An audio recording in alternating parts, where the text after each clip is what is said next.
The latest in the Nivada Grenchen Depthmaster lineup is the Bronze Depthmaster. And I have to be honest, at first I wondered what I would really talk about with this piece, as I thought, well, it's just a bronze version of the steel model I reviewed last February. But I was wrong. There are quite a few differences with this bronze model versus the steel model, and they don't come cheap either.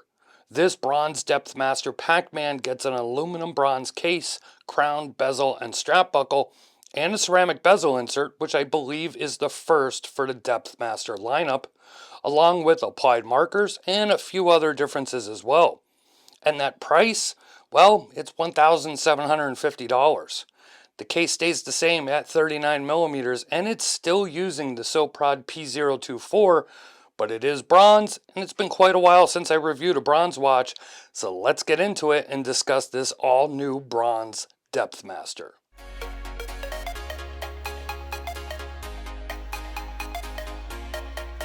So like I said, I reviewed the original, or I guess more specifically the first reissue of the Depthmaster of this resurrected brand early last year. That one was in steel, and like all of the Nivada watches, and including Vulcane and Excelsior Park, which are all owned by the same company, they have stuck to the vintage sizing for the most part, and I thought the watch was cool, if not a little small, but I found the Pacman dial intriguing. And when I saw the bronze version in photos or when the company emailed me, I didn't pay attention to all the details or differences till I got this watch in hand. Yes, it is the same size and the same movement, but it's not just a bronze version of the steel watch. I will put all the specs on screen, but let's go over the differences to this bronze version, and let's see if it's worth the $750 price difference from the steel model. The obvious is the bronze case. This is aluminum bronze, which should take on a nice natural patina with normal wear, part of the appeal to many who love bronze watches. They will all patina differently depending on the wear, how much they are worn, the environment you wear them in, how much humidity you have where you live, and if you frequently take it in the water. Aluminum bronze will patina differently though than say CUSN 8 bronze, as they both are very different when new. Aluminum bronze has more of a gold color, as you can see, and CUSN 8 has a warmer hue, sometimes almost rose gold looking in color, and as such the patina will differ as well. Many prefer the warmer look of the CUSN 8, and though aluminum bronze is said to be a little stronger as it adds aluminum to the copper versus tin, I don't really think one is better than the other, just personal preference. The case on this Bronze Depthmaster is a different finish than its steel brother as well. That one had a mix of brushed and high polish, whereas here it's all about brushed bronze. Try saying that 5 times fast. The helium release valve is still here for those 1% of the population that will ever use it, and for the rest of us, those who like to pretend we will ever use it, and the case is still 1000 meter water resistant. The crown is not just some giant crown stuck to the side of the case like some homages of this watch, like the Benares model I'll show you here on screen, but it is wide at the part where you will grasp it, but it tapers down to seat properly into the case. Yes, I can't lie, it's a little small for my hands, but I wouldn't want it bigger on this size of watch. Rather, I would prefer the entire case to be bigger, and then the crown would be larger as well. Again, all personal preference. Lastly, the drilled lugs are still present to allow for easier strap changes. The big change on the outside of the case would be the ceramic bezel insert. As I mentioned in the intro, this is the first time the Depthmaster has received a ceramic bezel insert. Not sure why they haven't done it on the steel ones, but it definitely looks great here on the bronze and adds a nice contrast with the black and gold color. The Lume pip is the only part that is loomed, but that's more than enough if you needed to time something in the dark. And as far as the function, the bezel is smooth, it's easy to grip, and it stays into place where you put it. When it comes to the dial, there are 3 changes as far as I can tell. The biggest one is that these are no longer printed indices and numbers, but now they are applied, and it's basically a gilt dial matching the bronze case, bezel, and crown. It is amazing how applied indices like this really change the look of a watch. Some watches are fine with printed indices, but I think especially when you have the Pac-Man style funky indices like this, you want to see them jump off the dial, and now they do.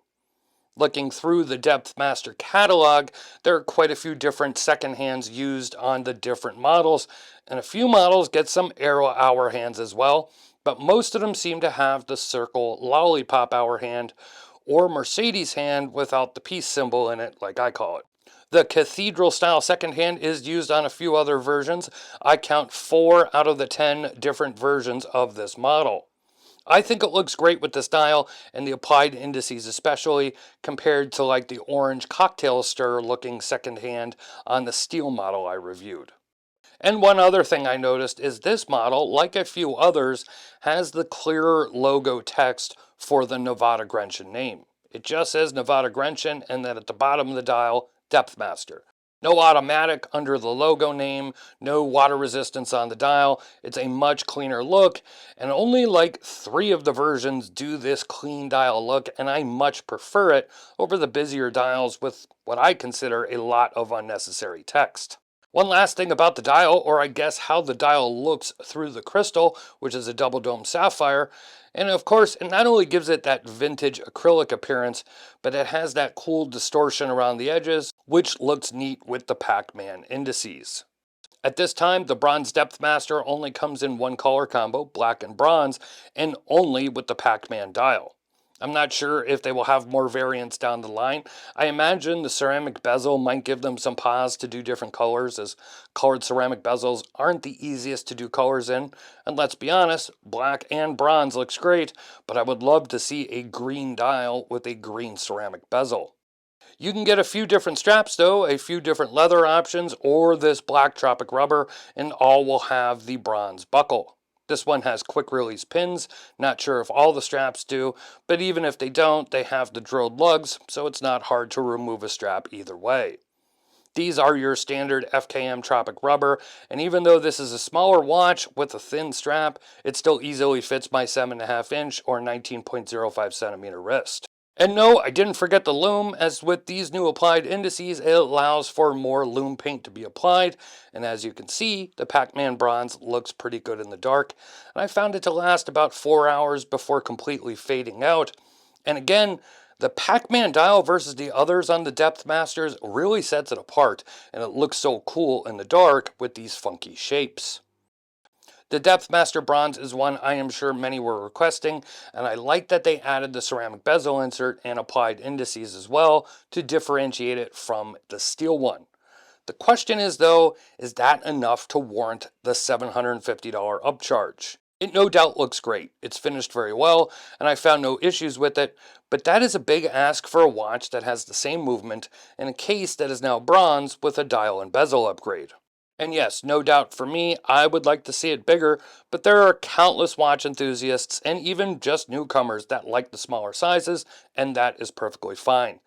I think it is great that there are so many options these days, but for me, with how this case wears smaller, I would prefer it in 42mm, but again, that's just me. Nivada seems to have found their niche with the vintage styling and sizing, so I'm probably in the minority for wishing it was larger. Let me know what you think of this Depthmaster Bronze Pac-Man and if it's worth the higher price over the steel models. Let me know if you want to see different color dials and bezels offered in the future.